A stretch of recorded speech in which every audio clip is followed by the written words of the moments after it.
जय शिवराय मित्रांनो, राज्य शासनाच्या माध्यमातून महसूल विभागाच्या माध्यमातून राज्यामध्ये पाण्याचा सातबारा आणला जाणार आहे. ऐकावं ते नवलच.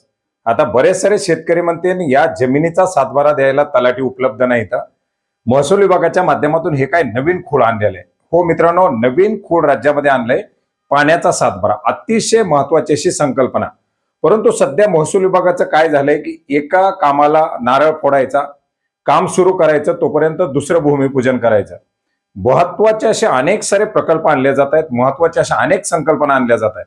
परंतु एक संकल्पना पूर्णत्वास नेण्याआधीच दुसरा काहीतरी खटाटोप चालू केला जातोय आणि त्याच्यामुळे कुठलंच बरोबर न होता एक नवनवीन प्रयोग आणले जात आहेत. आता पाण्याचा सातबारा ही अतिशय महत्वाची अशी संकल्पना आहे. राज्याला, शेतकऱ्यांना, सर्वांना एक फायदेशीर असा हा प्रकल्प ठरणार आहे. परंतु ज्याप्रमाणे पूर्वीचे प्रकल्प अर्धे सोडून पुढे पाडण्याचा प्रयत्न केलाय, तसा जर या प्रकल्पाच्या बाबतीत झालं तर मात्र हा प्रकल्प अतिशय फेल असा ठरू शकतो. आता नेमका हा पाण्याचा सातबारा काय हे जाणून घेण्याचा प्रयत्न करूया. मित्रांनो, ज्याप्रमाणे जमिनीच्या सातबाऱ्यामध्ये जमिनीची मालकी कोणाची आहे, क्षेत्रफळ किती आहे, त्याच्यामध्ये काय काय पिकं लावली जातात, ही सगळी माहिती समजते. तसाच पाण्याचा सातबारा ही एक संकल्पना आणली जाते, ज्याच्यामध्ये एका गावाचा एक पाण्याचा सातबारा, त्या गावामध्ये नेमक्या विहिरी किती आहेत, त्या गावामध्ये बोर किती आहेत, त्या गावामध्ये तलाव किती आहेत, त्या गावामध्ये पाण्याचे स्रोत किती आहेत, पाणी कुठून येतं, नदी वाहते, वडे वाहतात, एकंदरीत पाण्याची किती साठवणूक होते, त्या गावामध्ये पाण्याची भूजल पातळी किती आहे आणि या अनुषंगाने पुढे त्या भागामध्ये काय पिकं घेतली जातात आणि शेतकरी पाण्याचा किती वापर करतात, याचा एक संपूर्ण ताळेबंद हा या ठिकाणी या पाण्याच्या सातबाऱ्याच्या माध्यमातून ठेवला जाणार आहे.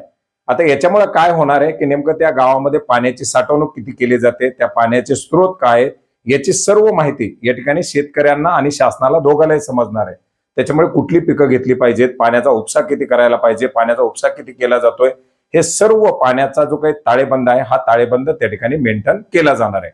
आणि या जे काही वारंवार पाण्याचे टंचाई किंवा या बाबी ज्या घडतात त्याच्यावरती कुठेतरी उपाययोजना करण्यासाठी शासनाला एक त्याचा फायदा होऊ शकतो.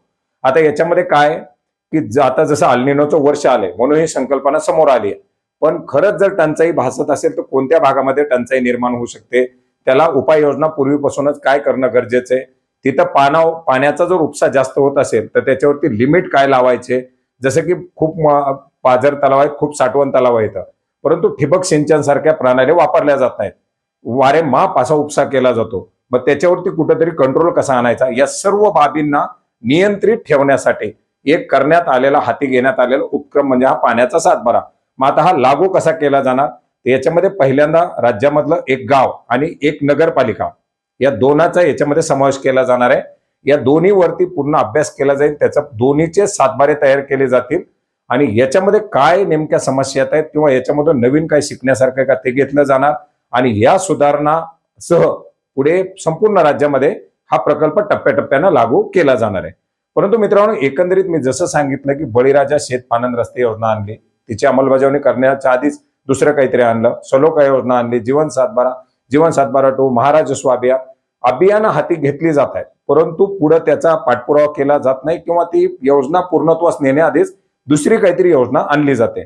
त्याच्यामुळे या योजनेला जर व्यवस्थितपणे जर त्याचा पाठपुरावा केला किंवा पूर्णत्वासवर नेले तर राज्यातील शेतकऱ्यांसाठी एक संजीवनी ठरणारा हा प्रकल्प ठरू शकतो. आणि हा प्रकल्प आता राज्यामध्ये प्रायोगिक तत्वावरती सुरू करण्याची संकल्पना आणलेली आहे. याच्यासाठी एक वरिष्ठ लेवलची बैठक पार पडलेली आहे.